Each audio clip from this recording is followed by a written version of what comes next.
안녕하세요, 구독자님들. 저도 사연 채널의 열혈 구독자입니다만 늘 다른 분들의 얘기를 들으며 울고 웃으면서 드는 생각이 한 가지 있답니다. 그래도 시부모와 연 끊고 남편과 이혼하는 사람들은 자식과 결혼하고 사는 나보다는 양반이구나 하는 것이죠. 저는 60대 할머니이고 손주도 하나가 있습니다만 얼굴을 보지 못하고 삽니다. 가끔 이렇게 늙어가는 게 맞나 싶어 서글프기도 하지만 부모 자식 간이라 해도 떨어져 살아야 하는 인연이 있다는 걸 이제는 받아들이고 삽니다. 아직은 젊다면 젊은 나이고 다행히 건강하니 혼자서도 충분히 살만하지만 간혹 몸이 아플 때는 외로운 마음이 들기도 하죠. 만약 내가 가난하기까지 했다면 삶이 굉장히 고단하고 초라했을 것 같아 생각만으로도 몸서리가 쳐지곤 합니다. 노년의 가난이 가장 무섭다고 하죠. 저는 몇 년 전만 해도 당장 생계를 걱정해야 하는 처지였지만 지금은 다행히 생계 문제는 해결이 되어 너무나 감사하게도 돈 걱정은 하지 않게 되었습니다.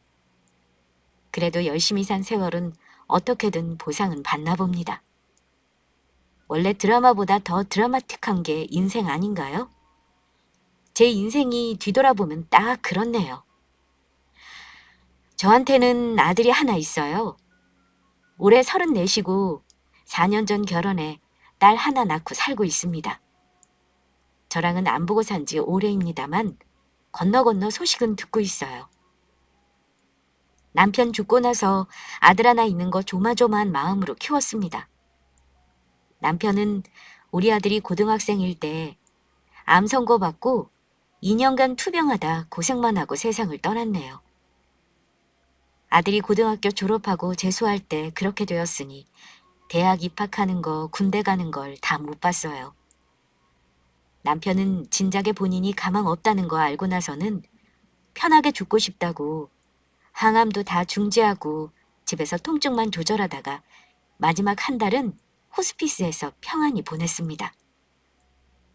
그나마 다행인 건 짧았지만 남편과 이별을 준비할 시간이 있었다는 것이죠. 남편이 아프니 아들도 방황을 끝내고 아빠와 종종 시간을 보내더군요.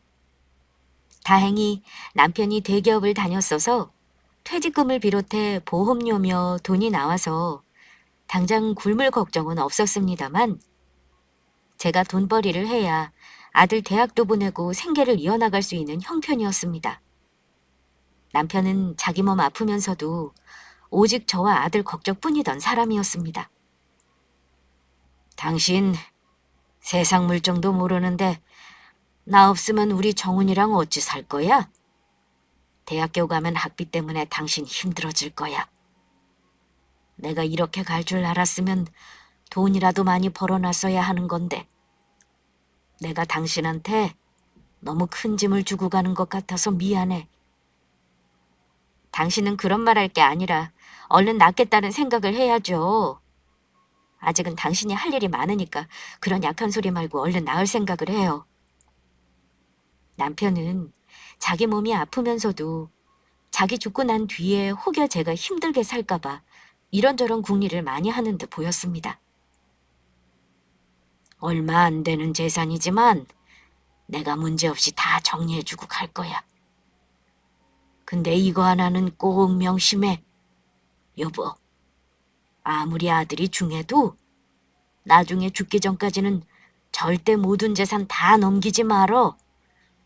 자식 마음이랑 부모 마음은 다른 법이야.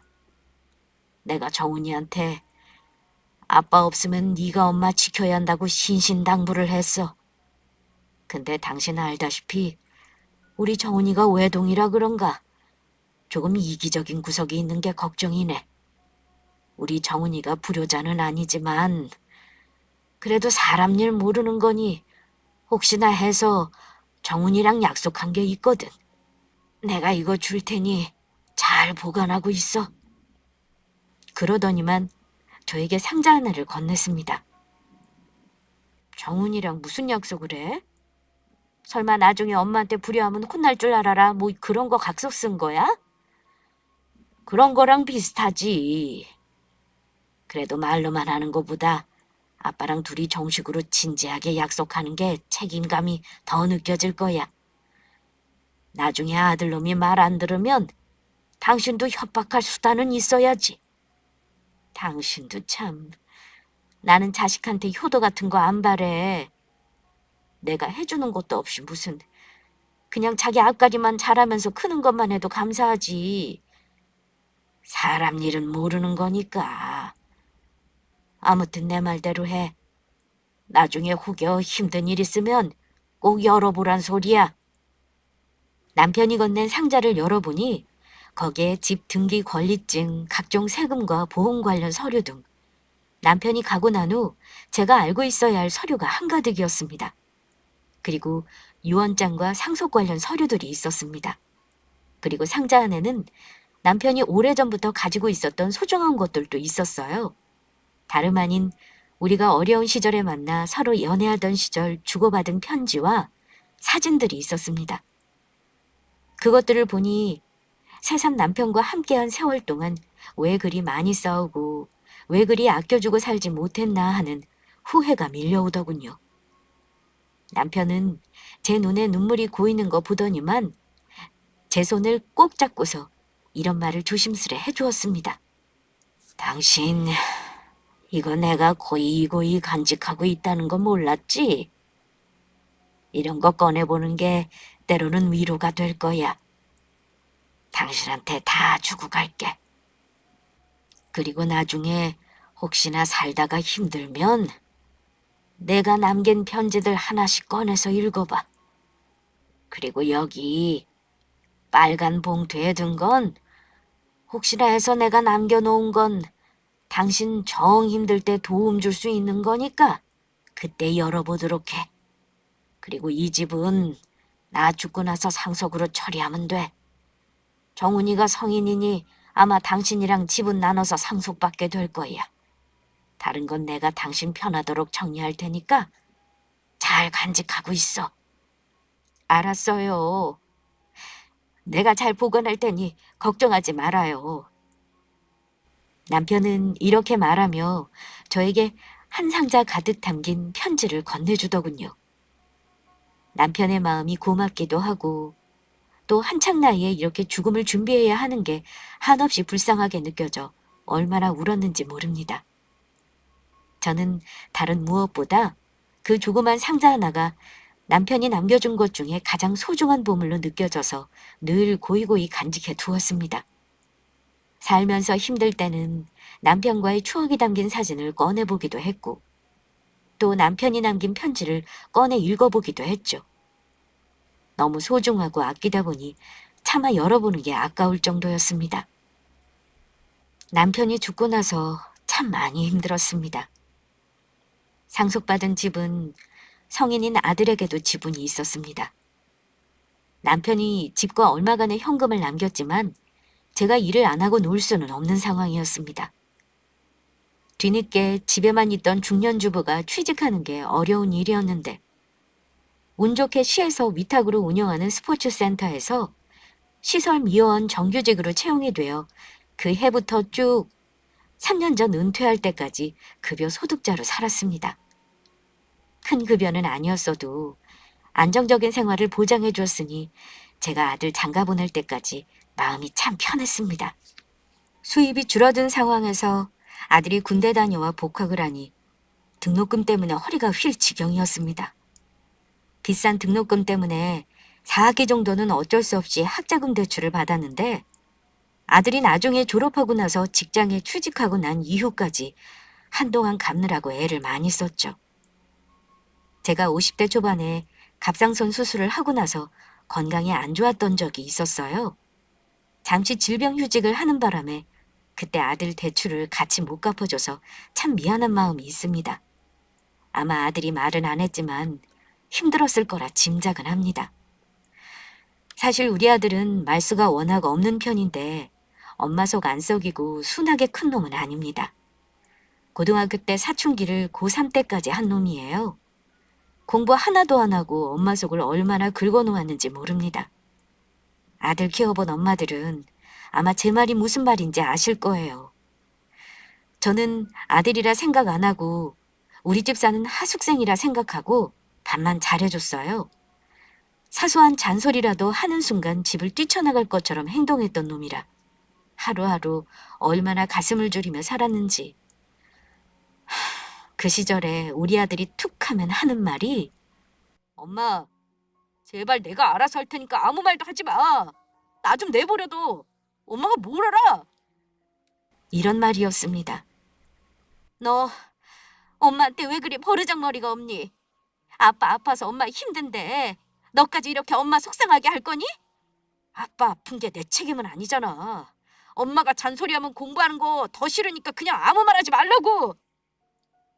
한창 공부해야 하는 고등학생일 때 남편의 암투병은 아들에게도 큰 상처였을 겁니다. 하지만 그 정도 나이면 집안의 우환도 이해할 만한 나이 아닌가요? 저도 힘들다 보니 아들을 많이 혼내기도 했고 아들도 저에게 화풀이를 많이 하긴 했습니다.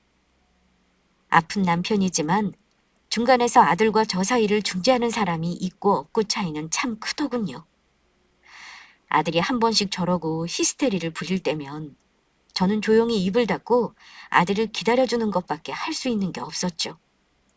그러다 고3 막판에 눈빛이 정상적인 사람으로 돌아오면서 재수를 한다길래 경제적으로 힘들었지만 지원해 줬습니다. 남편은 아들 재수하고 대학 가는 거 못 보고 그 해에 저 세상으로 갔어요. 남편 글이 되고 나서 아들은 점점 더 저와의 대화는 줄어들었어요. 품 안에 자식이라는 말이 있지요. 애지중지하며 키운 아들이지만 내 품 안에서 늘 떠나보낸다는 각오는 하고 있었습니다. 알아서 자기 앞가림하고 사회의 한몫을 하는 사람으로 키워내는 게 저의 목표였으니까요. 세월은 참 덧없이 흐르더군요. 어느덧 저는 퇴직을 앞둔 나이가 되었고 아들도 어엿한 사회인이 되었습니다. 우리 아들이 며느리 만난 게 아마 대학 졸업하고 나서 공공기관에 첫 취직을 하고 나서였을 겁니다. 저에게 애인이 있다는 말은 결혼할 때 돼서야 해서 저도 언제부터 만난 건지 확실히는 몰라요. 그런데 만난 그 아가씨가 하필 아주 대단한 집 딸이었습니다. 시의원 딸이었는데 제가 이름을 차마 말은 못하겠네요. 지금은 의정활동을 안 하는 걸로 압니다만 아무튼 예비 며느리라고 데려온 그 아이를 우리 아들이 많이 좋아하더군요. 32살 무렵쯤에 우리 아들이 결혼했는데 사실 결혼할 때도 속상한 일들이 참 많았어요. 예비 며느리가 인사로 왔을 때는 말수도 적고 묻는 말에 대답도 잘하길래 그저 우리 아들이랑 잘 맞는 아이인 줄만 알았는데요. 인사하고 나서 이상하게 상견례를 하자거나 결혼에 대해 가타부타 말이 없길래 제가 참다 궁금해서 물었습니다. 청은아, 너 결혼을 하는 거니 마는 거니? 엄마가 너 결혼하면 다른 건 몰라도 전세 보증금은 좀 보태주려고 하는데 여자친구랑 얘기해봤어? 어찌 결혼하겠다고 인사까지 해놓고는 아무 말이 없어. 엄마가 계속 기다려도 말이 없길래 물어보는 거야. 혹시 너희들 사이 무슨 일 있는 거 아니지? 그런데 아들이 주저주저 하더니만 한다는 말이 이랬습니다. 엄마, 나 할 말 있어요. 사실 은영이가 나랑 결혼하는 거 걱정을 많이 하더라고요. 지난번에 인사하고 나서 자기는 홀어머니 있는 아들이랑 결혼할 생각이 없다면서 자꾸 망설이는 것 같아요. 내가 집 해갈 만한 능력이 있는 것도 아니고 아직 돈도 많이 못 모아서 그런가 걔네 집에서 나 반대하나 봐요. 뭐? 혹시 엄마가 그날 뭐 실수한 거 있었니? 혹시 부담 줄까 봐 쓸데없는 거 하나도 안 물어봤는데. 내가 설마 하니 결혼해서 니들이랑 같이 살겠다는 것도 아니잖아. 걱정하는 거 이해 못하는 건 아니지만 네가 홀어머니라고 그쪽 부모가 우리 만나보지도 않겠다고 하는 거면 너도 굳이 매달리지 말어. 처음부터 이러면 결혼이 힘들어지는 거야. 축복받고 환영받는 결혼을 해야 탈이 없는 거고. 결혼 급할 거 뭐 있니? 정 그렇다면 그냥 연애하면서 시간을 두고 더 만나봐. 생각지도 못한 말을 아들 입으로 들으니 너무나 마음이 아팠습니다. 우리 아들이 선택할 수 없는 상황이 이런 식으로 흠이 될 수 있다는 게 참 제가 어찌할 바를 모르겠더군요. 동시에 예비 며느리에 대한 괘씸한 마음도 들었습니다. 우리 아들이 그런 식으로 거부당할 거라고는 한 번도 생각해 본 적이 없어서일까요? 저는 아들에게 너 싫다는 여자에게 매달리지 말고 결혼도 급할 거 없다고 했습니다. 하지만 아들은 이런 엄마의 마음과는 달랐나 봅니다. 엄마, 나 은영이랑 결혼하고 싶어요. 장인어른이 시의원인 거 알지? 나 그거 등에 업고 승진도 빨리 하고 싶단 말이야. 그리고 솔직히 내가 좀 꾸리고 싶은 마음이 커요. 엄마 알잖아요. 나 혼자 외롭게 커서 가족 많은 게 좋아요. 그래도 내가 집을 해가면 은영이가 마음을 놓을 것 같은데 전세 말고 집 사주실 여력은 없는 거예요? 적금 깨면 1억이 좀 넘으니까 그 돈 보태도 집 사려면 대출을 많이 받아야 할 것 같은데. 대출 받아서 살 수는 있겠죠. 근데 엄마 아시잖아요. 나 학자금 대출도 직장 다니면서 3년 동안 갚았어요. 진짜 대출이라면 지긋지긋해요. 아들은 오래 연애한 여자와 헤어지고 싶어 하지 않았습니다. 다 크고 나서는 생전 저에게 이런 요구를 한 적 없는 아들인데 결혼하고 싶은 여자가 있으니 마음이 급해 보였어요. 그러면서 저에게 집을 해달라는 말을 하는데 저도 생각이 많아지더군요. 결혼하면서 빚을 지고 싶어 하지 않는 아들 마음도 이해는 갔습니다. 살던 집은 저에게 의미가 큰 집이었습니다. 많이 올랐기도 했고 먼 훗날 언젠가는 아들에게 물려주려고 했지만 일찍 팔 생각은 없었습니다. 그런데 아들이 원하니 어쩌겠나요? 남편에게 상속받은 그 아파트는 제 지분이 더 많았는데요. 아들은 매매 편의를 위해 자기가 제 지분을 미리 증여받기를 원해서 고민 끝에 제 지분을 증여해 주었습니다. 제가 살 집을 마련하려면 집을 매매해서 전세라도 얻어야 했기에 결국 집을 6억에 팔았고 아들은 5억대 아파트를 집 한 돈을 보태 대출 끼고 마련했습니다. 그리고 1억 남짓으로는 제가 전세를 따로 얻어 들어가게 되었습니다. 동생은 저에게 아들에게 집 주는 걸 미련한 짓이라고 했고 아들에게 엄마 집 팔게 하는 거 잘못 생각하는 거라고 혼내기도 했어요.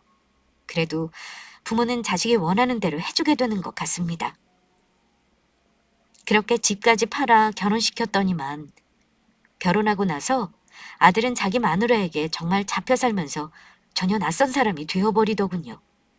집이 먼 거리도 아니었는데 잘 찾아오지도 않았을 뿐더러 제가 간혹 불러서 밥을 해주려 해도 자기 와이프가 싫어한다며 마다하곤 했습니다. 엄마, 우리 와이프가 불편하대. 나중에 나만 잠깐 들리던지 할게요. 그래도 한 달에 한 번 같이 밥이라도 먹으면서 얼굴을 보고 살아야지. 새아가가 여기 오는 거 싫다 그러는 거니? 솔직히 시어머니가 편하지만은 않겠죠. 암튼 엄마, 한 달에 한 번은 너무 많아요. 집사람이 명절이랑 생신이랑 어버이날에만 며느리돌이 하겠다고 이미 결혼 전에 얘기했어요. 저도 그렇게 하라고 했고요. 그러니까 자꾸 자주 오라는 말 마세요. 뭐?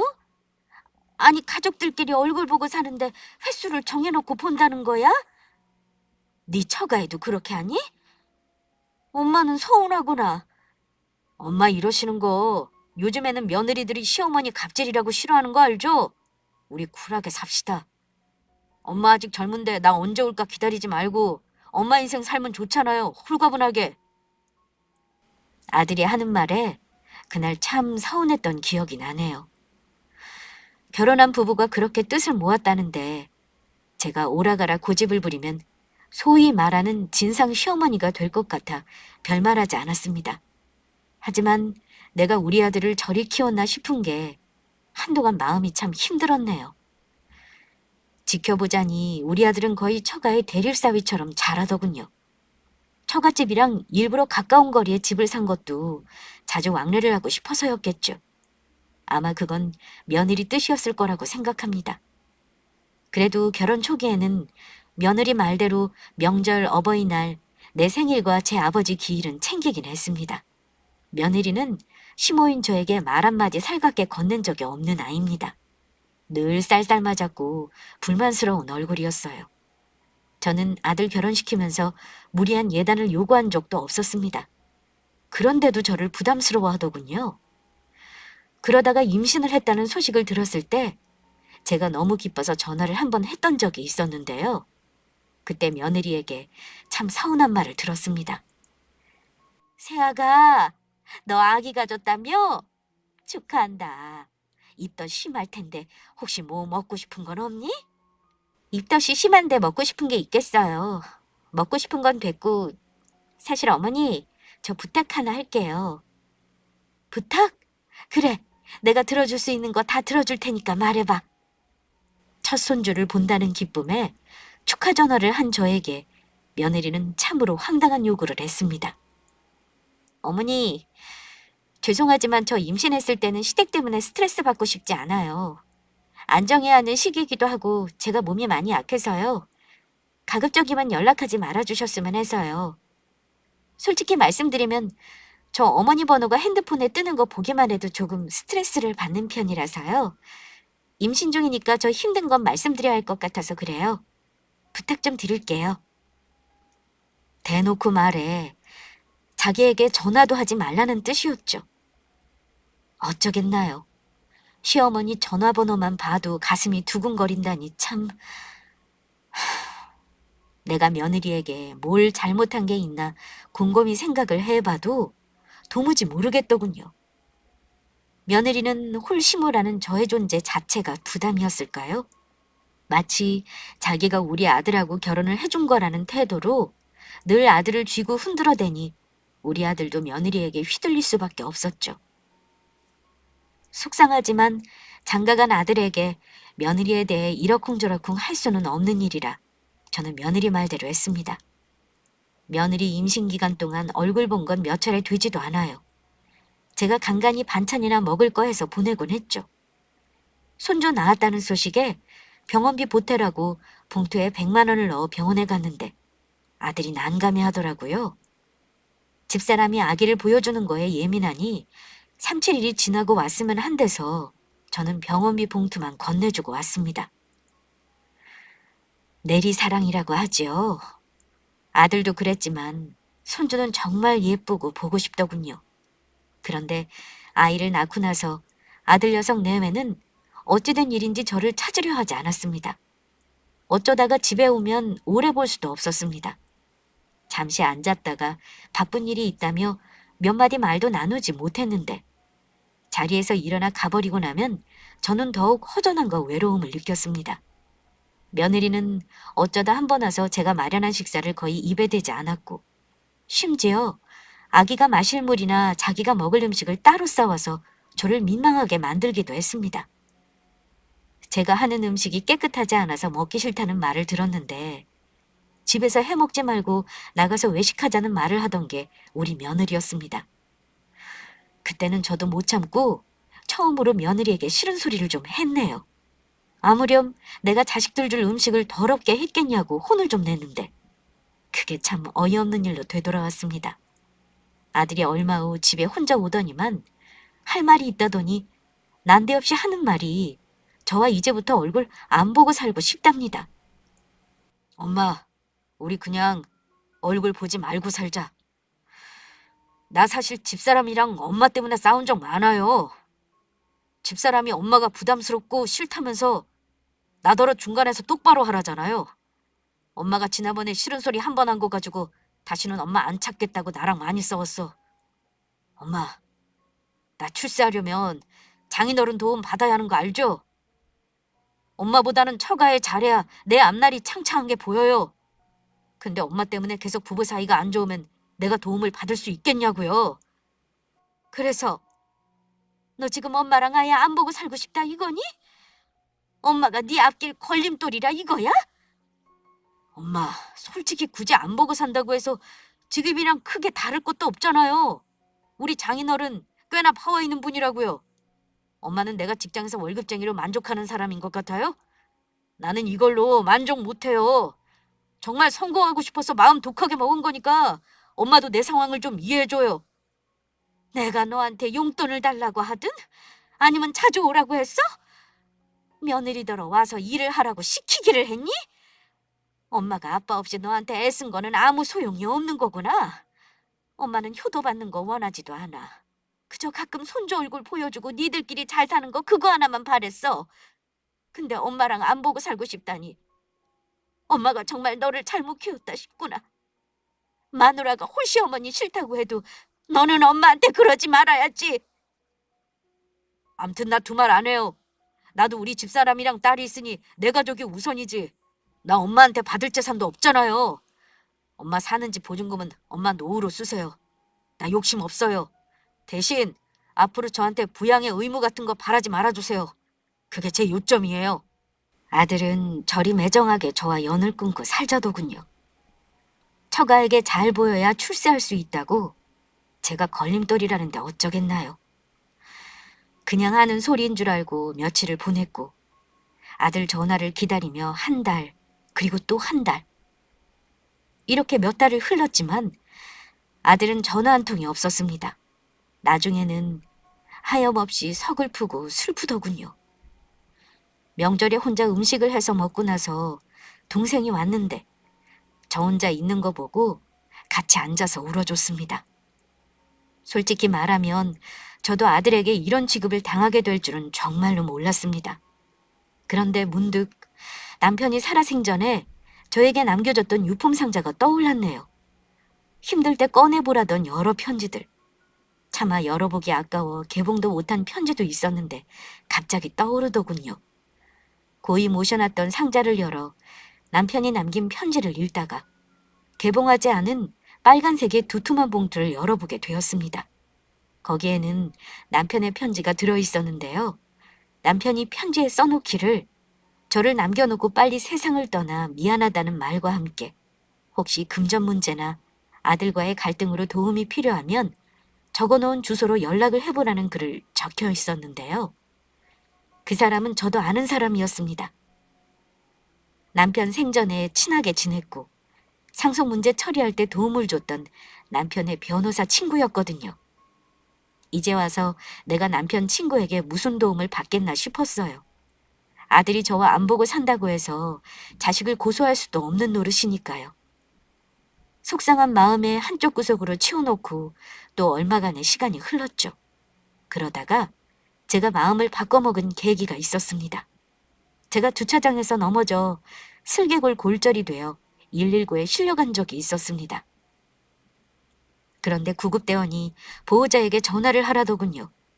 그래서 아들 전화번호를 알려줬는데 전화통화를 하고 온 구급대원이 민망한 얼굴로 하는 말이 혹시 오실 만한 분 다른 가족분은 안 계세요? 지금 아드님하고 통화했더니 어머님이랑 안 보고 산 지 오래라고 하시네요. 다른 자녀분이나 형제분 계시면 연락해 보시죠. 우리 아들이 오기 싫다고 하죠? 제가 근처에 동생이 살아요. 동생에게 연락해 봐야겠네요. 저는 담담하게 동생에게 연락해 뒤처리를 부탁했고 그때 아들에 대한 마음은 완전히 내려놓게 되었습니다. 아들이 안 온 거 보고 동생은 노발대발하며 전화까지 했지만 아들과 며느리는 들은 척도 안 했다고 하더군요. 거의 2달을 보행기와 목발에 의지해 생활하면서 우울증이 오기까지 했습니다. 아들이 밉기도 했지만 이런 상황이 벌어질 거 생각 못하고 아들에게 아파트를 증여해줬던 제가 너무 어리석었네요. 할 수만 있다면 아들놈에게 증여했던 그 집 판돈을 도로 찾고 싶었습니다. 하지만 이미 줘버린 재산을 돌려받을 방법이 없다는 건 잘 알고 있었어요. 그런데 구석으로 밀어놨던 남편 편지가 이상하게 계속 떠오르더라고요. 저는 무릎이 회복되고 나서 남편이 힘든 일 있을 때 찾아가 보라던 남편 친구를 찾아갔습니다. 10년이라는 세월이 흘렀지만 같은 자리에서 변호사 사무실을 운영하고 있는 거 보니 우리 남편도 살아있었다면 이렇게 왕성하게 자기 몫을 했을 사람이란 생각이 들며 남편 생각이 많이 나더군요. 변호사님을 만나 뵙겠다고 하니 사무장이 저를 이상하게 생각했지만 마침 사무실에 들어오시던 변호사님과 마주쳤습니다. 저를 한 번에 알아본 남편의 친구와 간단한 안부 인사를 나누었고 천천히 그동안의 얘기를 털어놓았습니다. 남편이 힘들 때 가보라며 연락처와 주소를 남긴 얘기부터 자연스레 아들의 얘기까지 전부 하게 되었죠. 그리고 얼마 전 저와 절연하겠다고 선언한 아들 얘기를 하며 저는 눈물을 흘렸습니다. 그리고 아들 집을 마련해 주느라 남편에게 받은 집의 80% 넘는 저의 지분을 증여했던 얘기, 아들이 냉큼 집을 팔아버리고 매매 대금에서 남은 1억만 저에게 줬던 얘기, 할 수 있다면 아들에게 도로 돌려받고 싶다며 울었습니다. 운다고 해결되는 것이 아닌데 내 얘기를 들어주는 사람이 있으니 다 털어놓게 되더군요. 그런데 제 얘기를 한참 다 듣던 남편 친구가 이러는 겁니다. 저를 잘 찾아오셨어요. 아들 때문에 참 속상하셨겠습니다. 요즘도 그래요. 아무리 자식이라도 재산 문제는 끝까지 부모가 쥐고 있어야 자식들도 부모에게 잘합니다. 이런 일이 있을 거라는 걸 친구놈이 어찌 알았을까. 사실 친구가 따로 저에게 부탁해 놓은 게 있었습니다.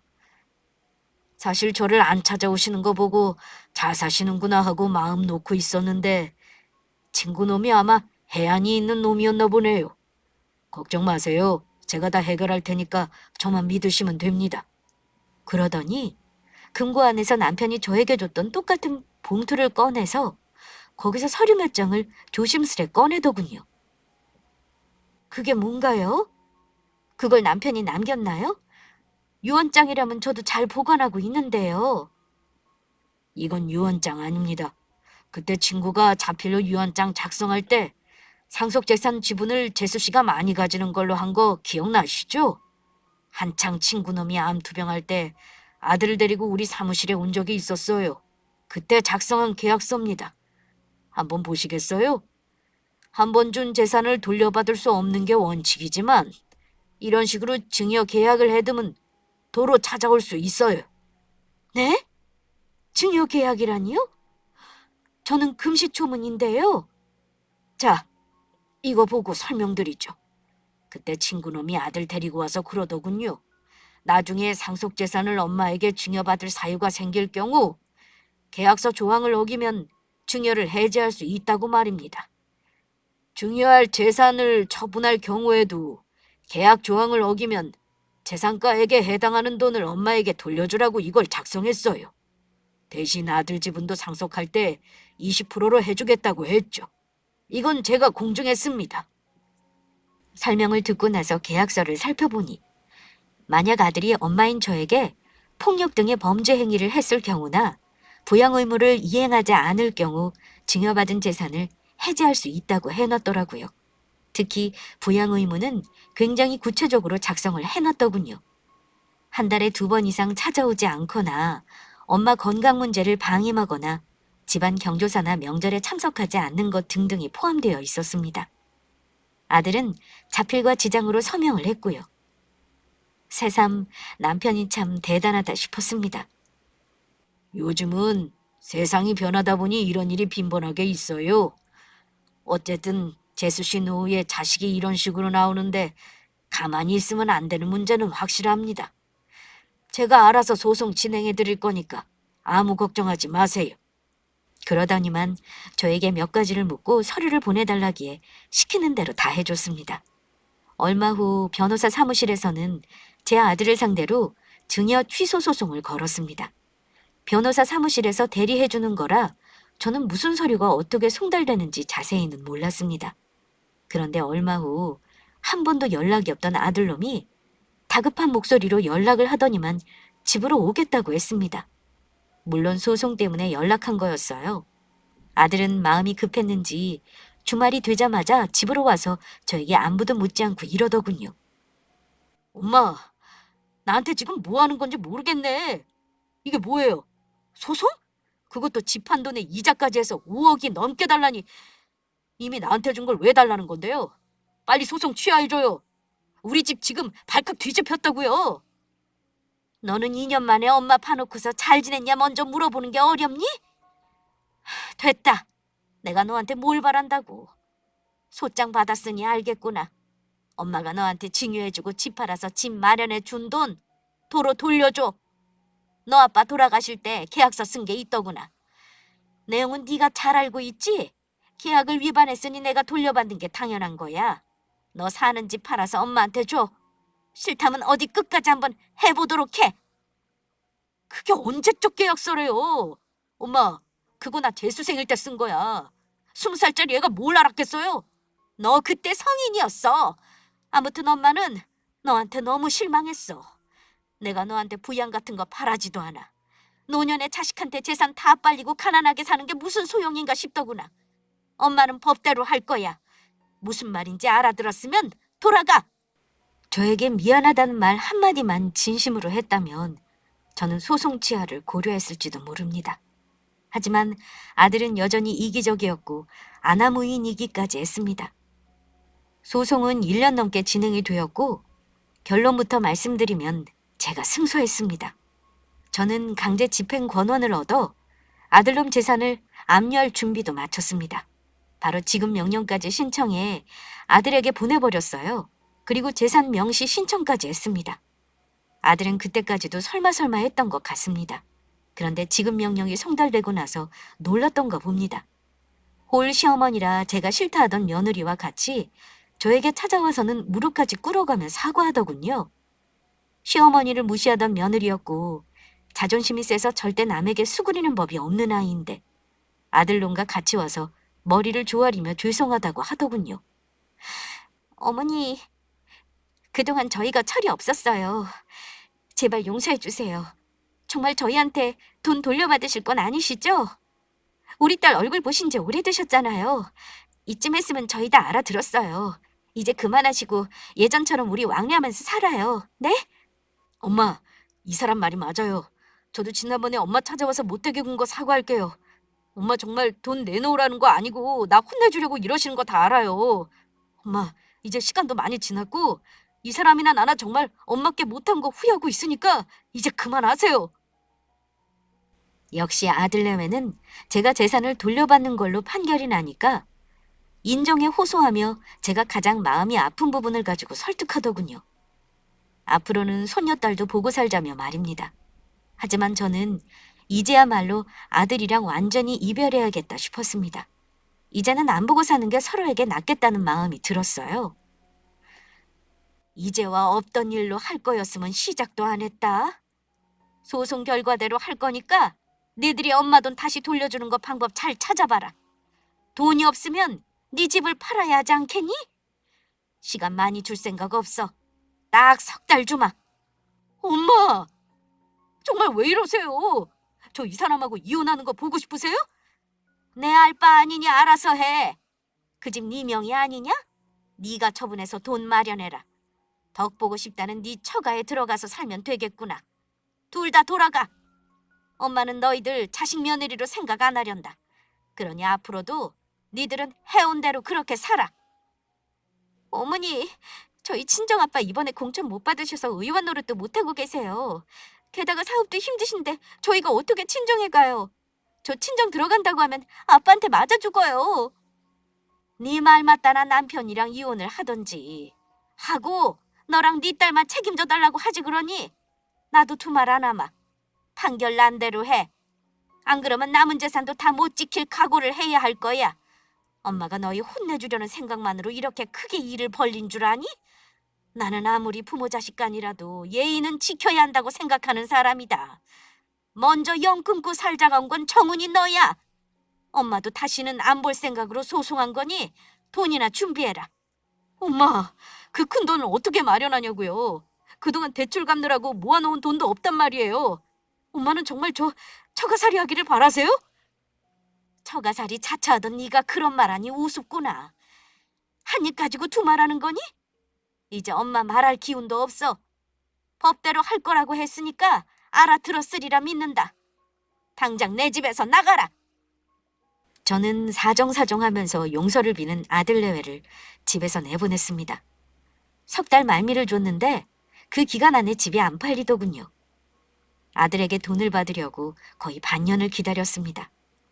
아들놈도 돈이 없었으니 아마 고민이 많았겠죠.